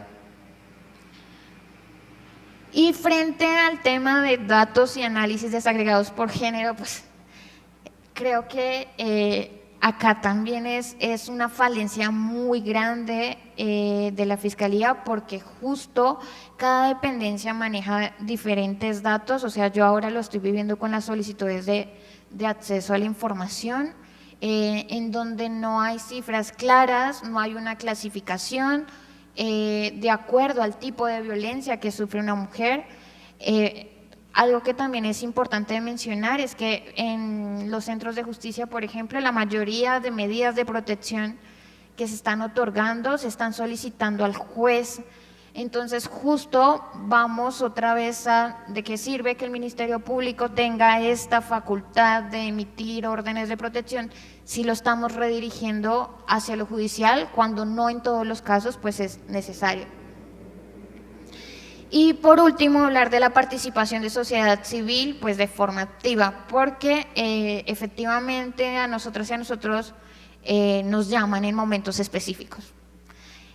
Y es importante que no seamos justo esa participación que solamente legitima ciertas acciones, sino que sea más bien una participación activa. Si nosotras estamos día a día involucradas en el acompañamiento de las niñas y las mujeres, pues somos personas que también podemos aportar un montón para la mejoría de la Fiscalía y para cada uno de los módulos de atención. Sin embargo, si se nos siguen viendo como esa particularidad que debe legitimar, que solamente cumplo con invitarlas y no tomo en cuenta sus reflexiones, no tomo en cuenta sus propuestas, pues la verdad es que no es una participación en el sentido de la palabra, solamente pues se está usando para legitimar situaciones particulares. También mencionar que desde la organización, desafortunadamente hace como 2 semanas tuvimos una situación muy lamentable con el titular en este momento de la Fiscalía, que es el encargado del despacho,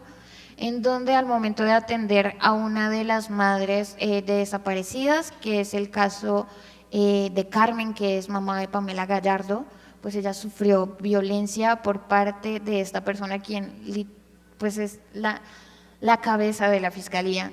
Y es muy desafortunado que volvamos a tener funcionarios y funcionarias quien sigan revictimizando, que sigan violentando los derechos de las víctimas, pero además violentando pues su dignidad.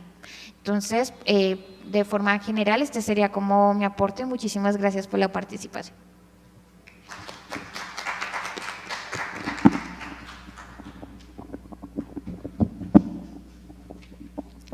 Muchas gracias, y pues es muy interesante, y sobre todo el hecho de que esté también aquí presente la Fiscalía, pues que se lleve como todos estos comentarios que nos está haciendo la licenciada Ivonne, para, si es necesario, pues que se le dé pues la atención adecuada. Y bueno, le concedería el uso de la voz a mi compañera consejera Bere.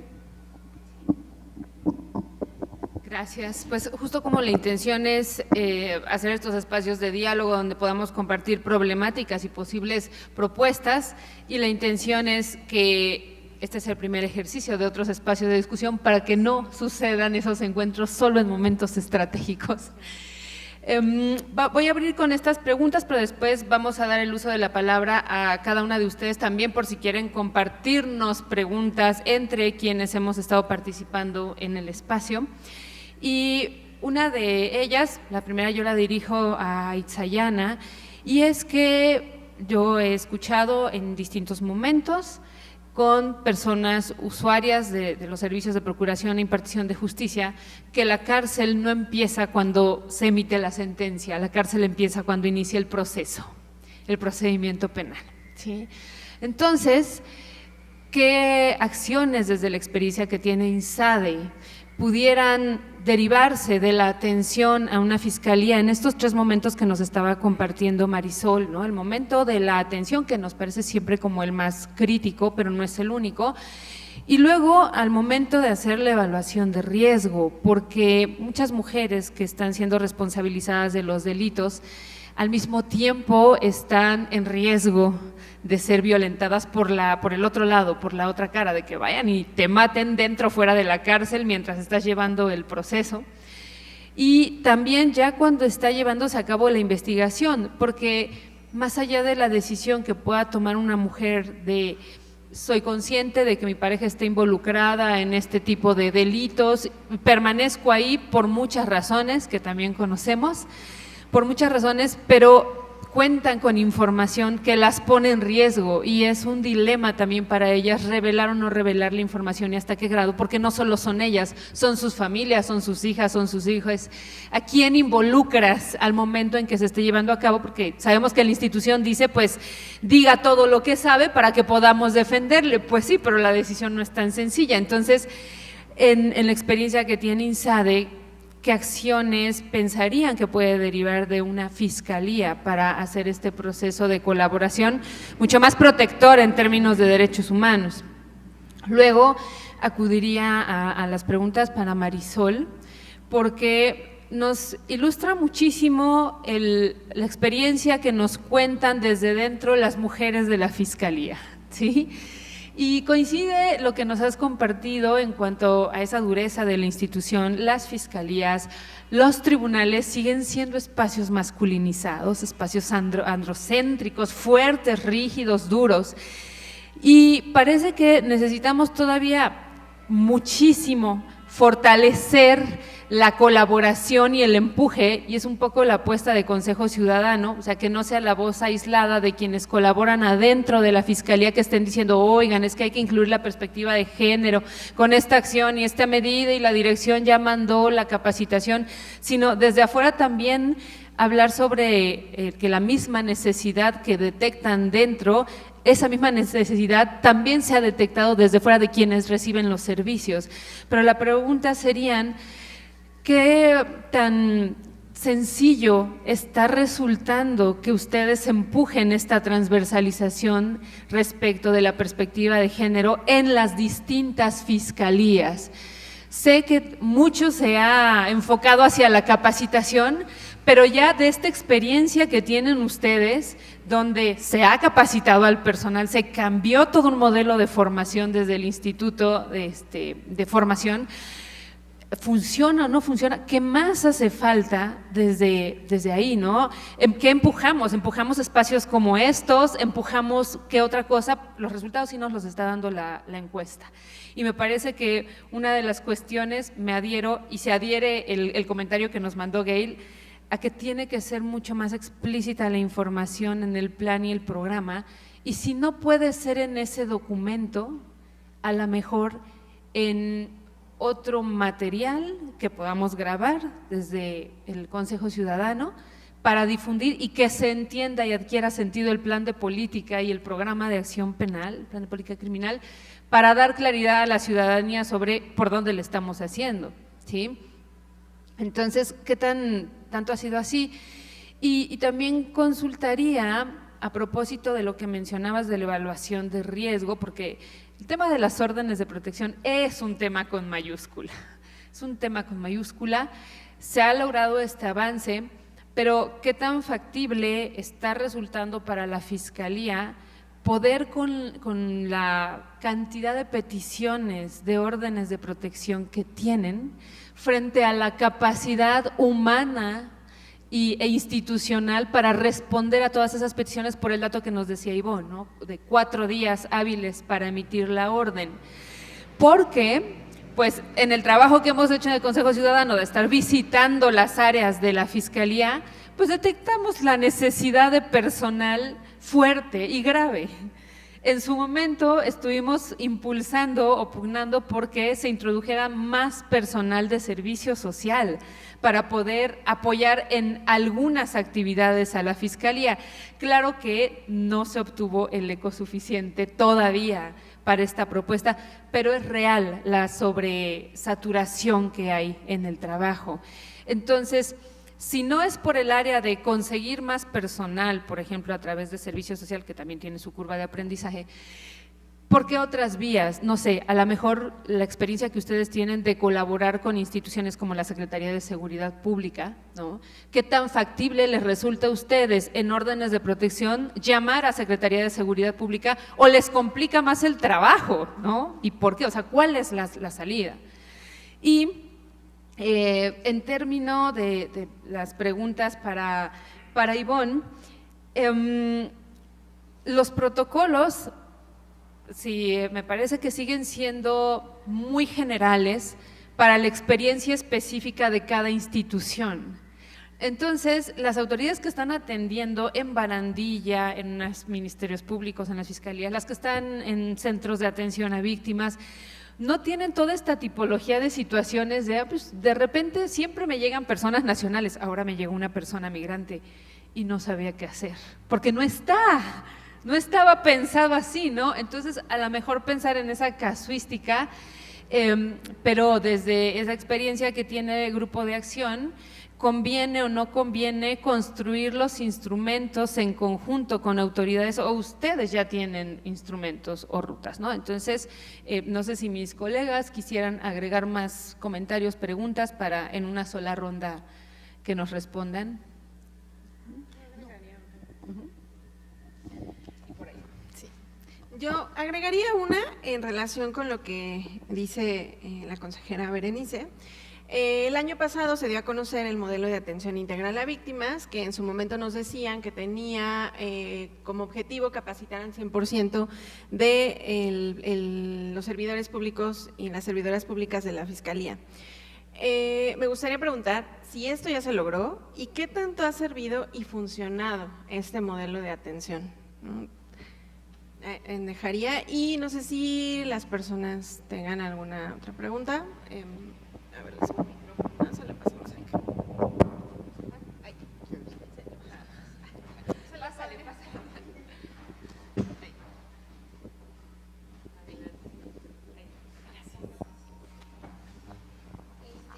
Buenas tardes, sería para la licenciada Itzayana.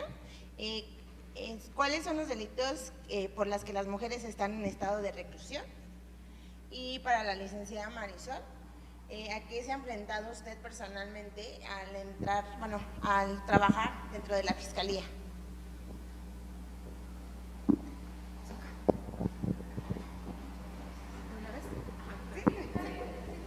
Primero, yo necesitaría que me reiterara la pregunta, por favor, ¿qué me realizó?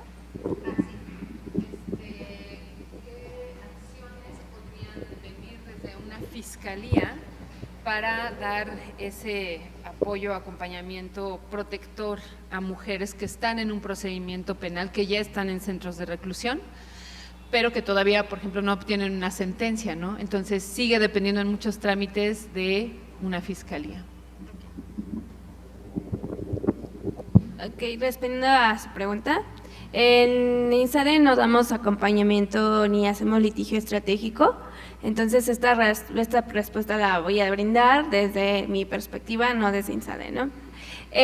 Considero que justamente como lo mencionaba Iván, siempre es necesario para justamente aplicar la perspectiva de género, es mirar en las particularidades de cada persona.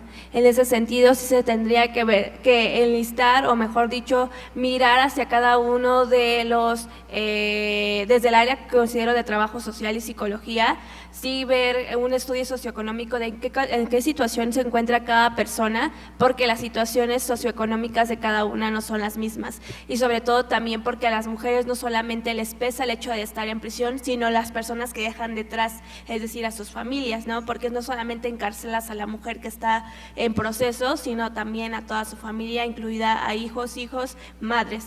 Entonces considero que sería importante empezar por ahí, el núcleo más importante, la familia. Los delitos por los que las mujeres se encuentran en reclusión, bueno, primero no sé si eso responde a la pregunta. Los delitos en los que mayormente se encuentran las mujeres privadas de la libertad son justamente por robo, pero no robo con violencia. También muchas de ellas son utilizadas, por ejemplo, por sus parejas para que ellas puedan cuidar a las personas que secuestran.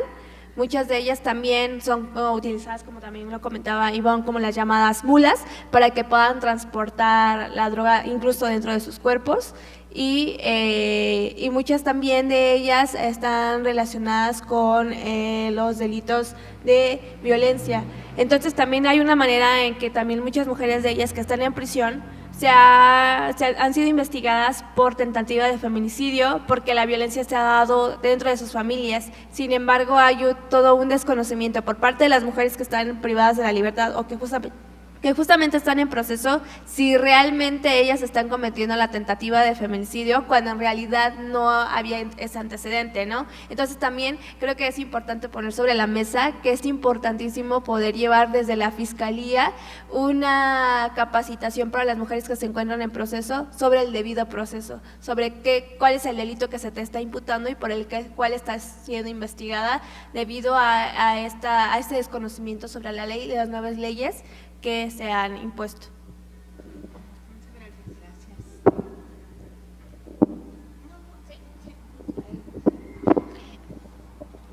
Bueno, frente a la pregunta relacionada con los protocolos, efectivamente es necesario tener un piso mínimo, o sea, el decir, sí tenemos protocolos, pero siguen pasando las cosas, pero justo es el deber ser. Y si ni siquiera existe el deber ser, pues es muy difícil esperar o construir más allá. Y justo ese deber ser, esos protocolos se tienen que construir de la mano de la ciudadanía y de las organizaciones que acompañan los casos, porque son quienes se ven enfrentadas a cada una de estas realidades. O sea, no es posible que la Fiscalía me diga no sé qué hacer, entonces vaya a la FGR o sin ni siquiera tener la certeza de cuál sería el procedimiento a realizar o que se tenga que derivar. Entonces, pues sí es fundamental que estos protocolos se construyan de forma conjunta, sobre todo que existan.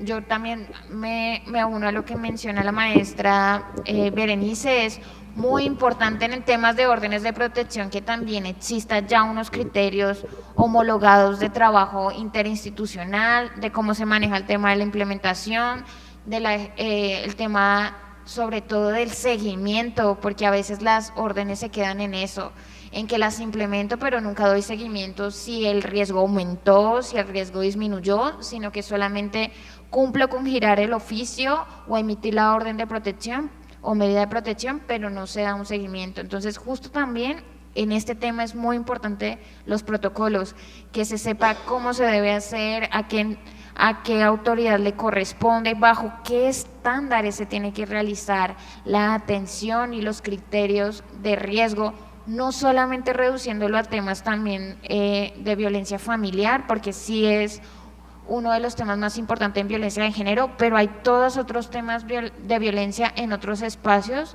que se está dejando de atender y que también es sumamente valioso para poder proteger a las mujeres y a las niñas.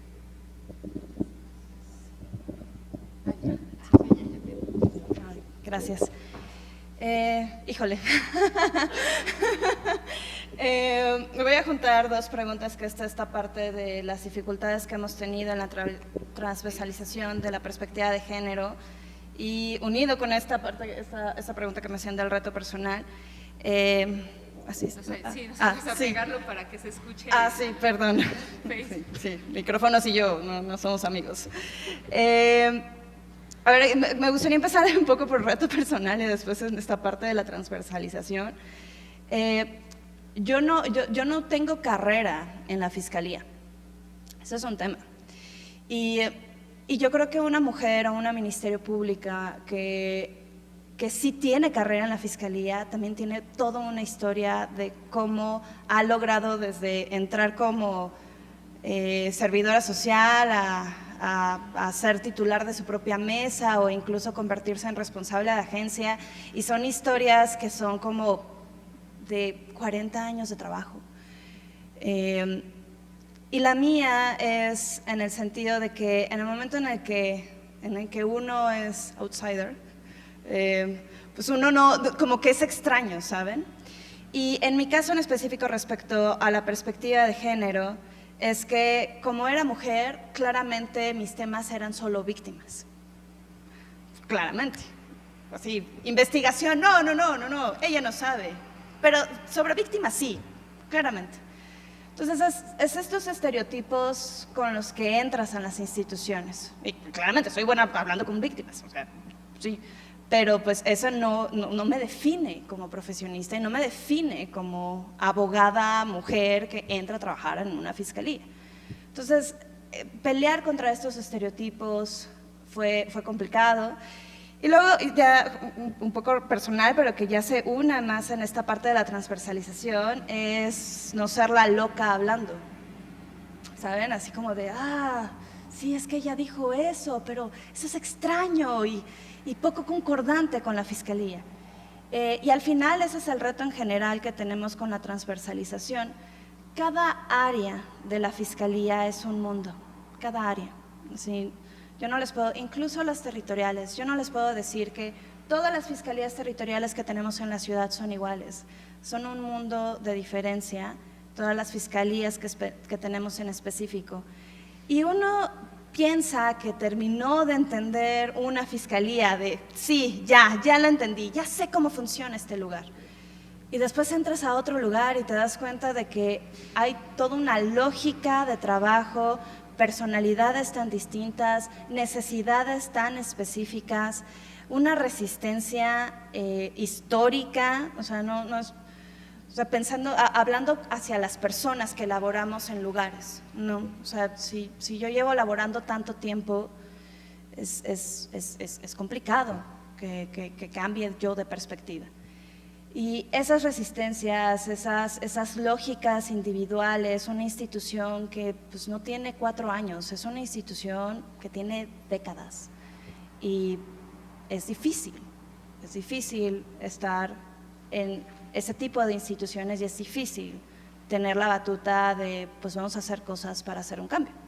Eso no justifica nada de las cosas que seguimos haciendo mal, pero sí lo que trato de explicar es lo interesante cuando hablamos de procuración de justicia. Yo creo que el tema de procuración de justicia es fascinante por lo complicado y lo horrendo que puede ser, porque no importa cómo, ya es un contexto donde cada una de las personas que estamos ahí como víctimas, como servidoras públicas, como defensoras, como acompañantes, todos pagamos algo por estar ahí. Eso por un lado. En la otra cosa de cómo podemos difundirlo más, yo creo que tienen toda la razón en que se necesita justamente poder explicar esto mejor. Hay todo un tema de cómo lo explicamos, de cómo lo bajamos y a través del acuerdo, de cómo se explica, porque también tiene que ver no solamente con decir y papolear lo que estamos haciendo, también tiene que ver con un tema de que evalúen lo que estamos haciendo, porque, y esto lo junto un poco con la parte de medidas de protección. Yo creo que es importante que digamos específicamente, creamos una nueva área, tenemos una nueva Fiscalía de Feminicidio que funciona así y que está tratando de afrontar estos problemas, no solamente para decir, oigan, estamos haciendo algo, sino para decir, oigan, pues esto es lo que se está haciendo, tal vez no sería lo mejor, pero por lo menos ayúdenos a decir que estamos cumpliendo al menos con el objetivo que nos planteamos en un comienzo. Entonces, yo creo que lo hemos hecho en diferentes informes, no está tan claro en el de política criminal, pero sí en informes de la alerta. Próximamente se viene el siguiente informe de la alerta en abril, que vamos a tratar de poder exponer estas cosas o estas acciones de política pública que hemos hecho en temas de género. Entonces, como que hemos encontrado esos espacios, pero pues ideas son bienvenidas de qué más necesitamos para bajar esta información. Con algo les puedo decir que estamos súper de acuerdo, que es que se necesita hacer y lo hacemos. O sea, solo hay que organizarnos.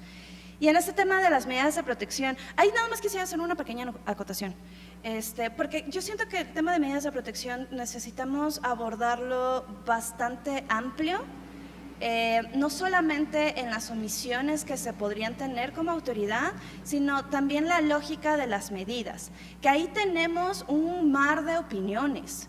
O sea, tenemos incluso un mar de opiniones desde el lado de sociedad civil, un mar de opiniones desde el lado de la Fiscalía, súper encontrados en todo momento.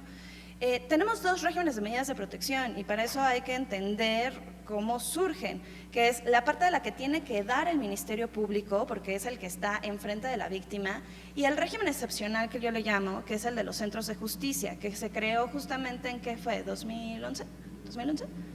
Que cuando tenemos después de la ley general, cuando tenemos la ley de la Ciudad de México, en donde establece un procedimiento específico para que los jueces sean los que den las medidas de protección en un contexto donde los ministerios públicos no estaban acostumbrados a darlas, porque estamos hablando incluso antes de 2014, que es cuando tenemos el 137 del Código Nacional. Entonces, tenemos una mezcolanza histórica de opiniones y etcétera, y es por eso que hoy en día tenemos estos dos. Ministerios públicos lo pueden dar y los centros de justicia nacieron bajo ese régimen, para poder habilitar a las víctimas que no pueden acceder con un ministerio público o muchas razones, para que puedan hacerlo a través de jueces. Ese es un tema interesante de las medidas de protección. Ahora, esta pregunta que nos hacían sobre la cantidad y la capacidad, sí, o sea, y es no solamente respecto a medidas de protección. Primero, hemos explotado a la Secretaría de Seguridad Ciudadana con los códigos de atención ciudadana.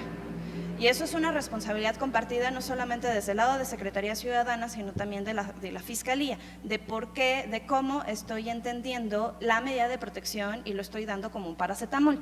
Entonces, parte de este posicionamiento es por lo cual creamos la unidad de medidas de protección y el tamizaje de riesgo, en el sentido de que no te tiemble la mano para dar una salida de domicilio, porque no eres tú quien lo tiene que ir a sacar. Y la verdad es que los entiendes. O sea, sin justificar lo que puede pasar las personas en ese momento, sí los entiendes. A una persona que le estás exigiendo eso en, no sé, Milpalta, que a la vez tiene que terminar o sea, tiene a 5 personas en espera, si bien nos va, que son un robo, una violencia sexual y una persona desaparecida. Y además les estás pidiendo ve tú a sacar a la víctima. Entonces, estas situaciones de cantidad, sí, necesitamos recursos, sí, necesitamos personal, sí. Y aún así hemos buscado cómo hacerlo con la política de austeridad. Pero pensando en estas cosas que necesitamos, de que no todo se arregla con personal, porque también eso es cierto, no todo es dale 50 MPs y ya todo se arregla, es que creamos estas unidades para ser auxiliares. Ok, tú no puedes ir a sacar a la persona de su casa, va a ellos van. Que también están sobresaturados, esa es otra cosa. Pero yo creo que esta parte de la cantidad y la capacidad, efectivamente nunca vamos a negar que hace falta personal, pero también es cómo llegamos desde estrategias institucionales para poder cubrir estos vacíos de recursos o de funciones para poder tenerlo. Y en esto de si es importante SSC, de cómo colaborarnos, ahí sí quisiera hacer una acotación. O sea, tienes la razón. O sea, pero sí quisiera no caer en extremos de la Fiscalía no se coordina con la Secretaría de Seguridad, claramente necesitamos hacer muchas cosas juntos. Hay una coordinación con ellos, sobre todo con el rescate de niños en los centros de justicia, hay una coordinación de ellos cuando sabemos que va a ser una salida del domicilio bastante fuerte. No me quiero meter con lo de código de atención ciudadana porque es otro mundo que explicar, pero sí existe esta coordinación y se busca, de hecho es algo que sí se busca, nuevamente vamos poco a poco. Y esto, perdón, me estoy robando una pregunta, que es la de protocolo, y con eso también quisiera responder con lo de MAIF. El MAIF es importante porque establece parámetros y directrices de derechos victimales. Eso es importante, ese es justamente estos temas del ABC, y que creo que todavía se sigue capacitando, ahí no soy la persona correcta para terminar de responder esa parte, pero creo que sí estoy un poco en desacuerdo en que necesitamos protocolos con líneas base. Yo creo que ese es el problema. Tenemos muchos instrumentos en donde nos dicen las víctimas tienen derecho a A, B, C, las personas imputadas tienen derecho a B y C, hazlo. Y muchas veces es claro, claramente si me dice que tengo acceso o que tengo que darle acceso a una víctima, pues ahí no hay de dónde voltear y simplemente lo tengo que hacer. Pero hay otras cosas que requieren, 1, procedimientos y aterrizaje, y 2, entender cómo está diseñada cada área, en el sentido de que también hay una realidad que necesitamos ir acoplando e ir aterrizando. Yo creo que los protocolos, hay una crítica respecto a este auge de entonces hay que protocolarizar todo, en el sentido de que los protocolos no arreglan las cosas de facto, pero sí creo que las instituciones locales, o sea, cuando tienes que aterrizar, sí necesitas estas directrices como lo es el MAIF, como lo son otros protocolos federales, en donde tiene la base de los derechos y tienes una segunda parte que necesitas decirle a la persona que está en el escritorio cómo aplicarlo, cómo hacerlo, qué recursos tiene, a qué área llamarle. Este caso me parece muy interesante, o sea, totalmente tenemos que darle atención a todas, pero es justo, no es nuestra obligación decirle, oye, en este caso, cuando llegue a pasar esto, estaría bien hacer esto. No se queda simplemente en el derecho de las personas a acceso a la justicia, es cómo traducimos eso. Y yo creo que ese es un reto bastante importante, porque no es simplemente saber de derechos, sino también es construirlo con las áreas, es construirlo desde hacia dónde queremos movernos como área, ya ni siquiera les digo como institución, como área, ¿no? En esta primera cosa con la que habría, de que cada área de la Fiscalía tiene sus complejidades y son complejidades valiosas que hay que entender, justo para cualquier cosa, para entender por qué lo están haciendo y para entender cuáles son las soluciones. Con eso cerraría un poco, lamento no poder responder esta parte específica del MAIF del total de la capacitación, pero pues sí, sería todo. Muchas gracias. ¿Puedo hacer algún comentario? Sí.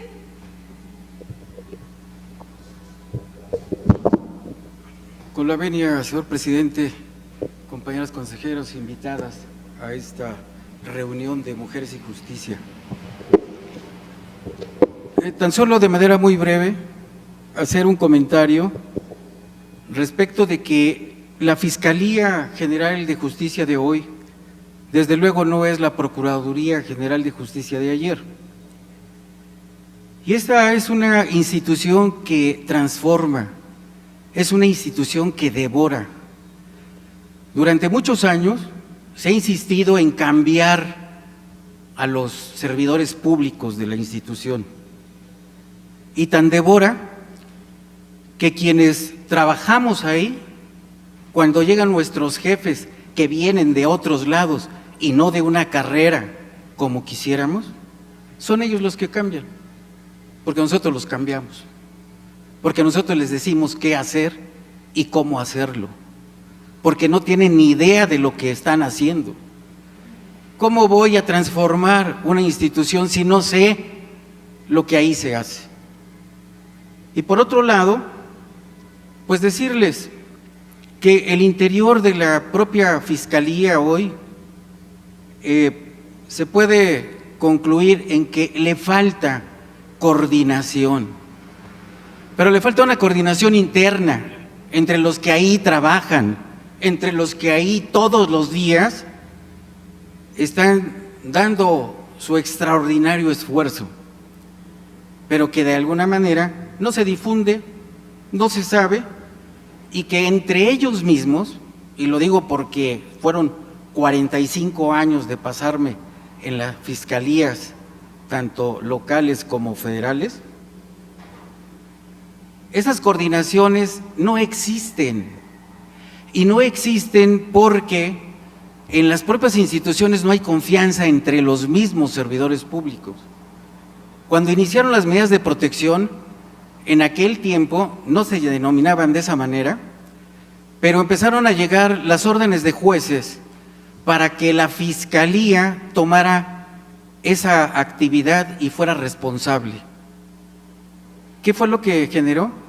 Saturación. No teníamos personal de policía judicial de aquel tiempo que abarcara todo esto. ¿Qué hicimos? Le pedimos la coordinación a la Secretaría de Seguridad Pública de aquel ayer. Ni con todo su personal, que son 85,000 elementos de policía operativa en la Ciudad de México, ni con eso se puede dar cobertura a una incidencia de la violencia y del delito que tenemos en esta ciudad. No tenemos prevención del delito, y cuando este ya se presenta, preséntase a la Fiscalía, a la Procuraduría de aquel tiempo. Y desde luego, pues esto implica en que una coordinación con otra no saben lo que están haciendo ni cómo lo están haciendo. Y si nosotros ahorita entrevistáramos a algún elemento de policía o de servicios periciales que están inconformes con lo que está sucediendo, o hablamos con un agente del Ministerio Público, nos van a decir eso, es que no sabemos realmente qué debemos de hacer, lo hacemos a nuestro leal saber y entender que nos ha dado el paso de todos los años. Como bien dice la licenciada que hoy representa la Fiscalía, yo no tengo carrera, pero tiene una visión clara de lo que debe de hacerse. Los otros sí tienen carrera, pero ya no tienen visión, ya se los comió la institución. Gracias, Marco.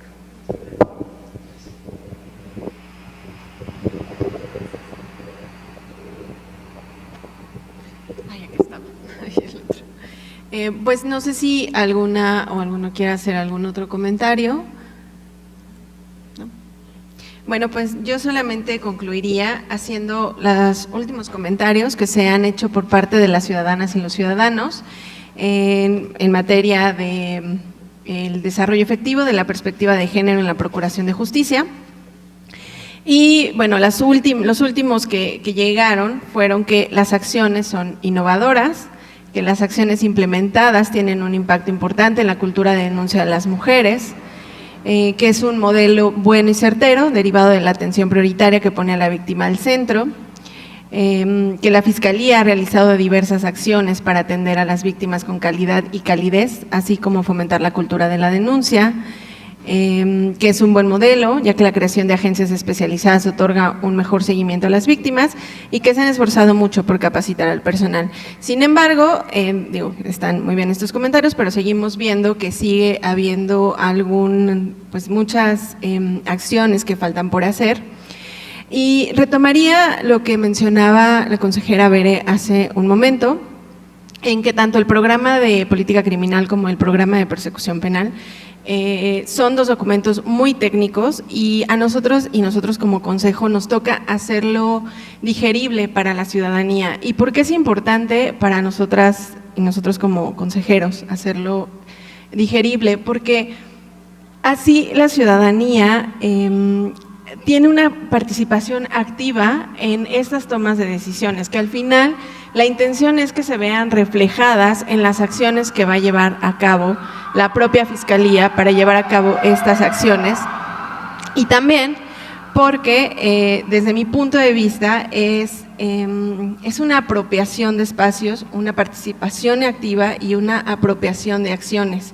Los hacemos partícipes de las acciones que se están ejecutando dentro de la propia Fiscalía y así las ciudadanas y los ciudadanos dicen, ¿no?, lo que les parece que es correcto y lo que en realidad se tiene que cambiar, porque finalmente ellas y ellos son los usuarios que van a estos espacios a buscar este acceso a la justicia.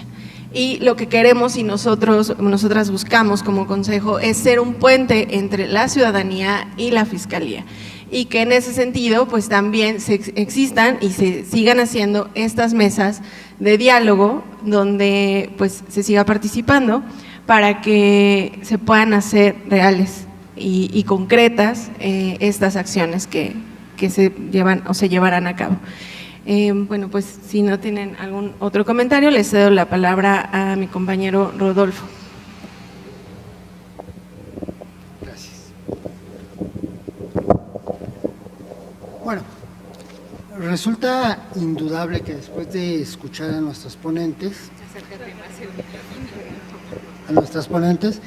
nos dejan un amplio trabajo a efecto de dar seguimiento y propuestas reales para la total eliminación de la violencia de género, mediante las propuestas que nosotros realizáramos como consejo a la Fiscalía, para que a su vez ésta logre tomar las acciones que efectivamente requiere la ciudadanía.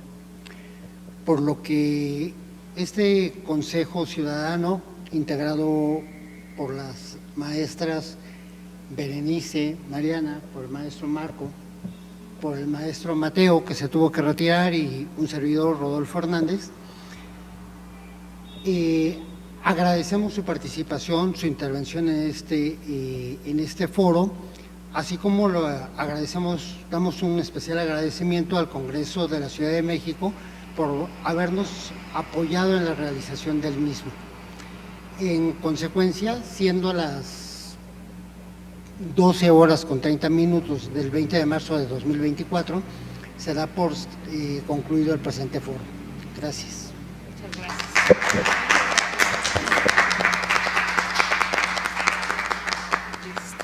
Muchas gracias. Muchas gracias. Mi tiempo, mis notas y propuestas, gracias. Sí, los reconocimientos, se los vamos pasando. Este es de Iván. Ajá. Así. Muchas gracias por haber. Esperemos que se pueda lograr.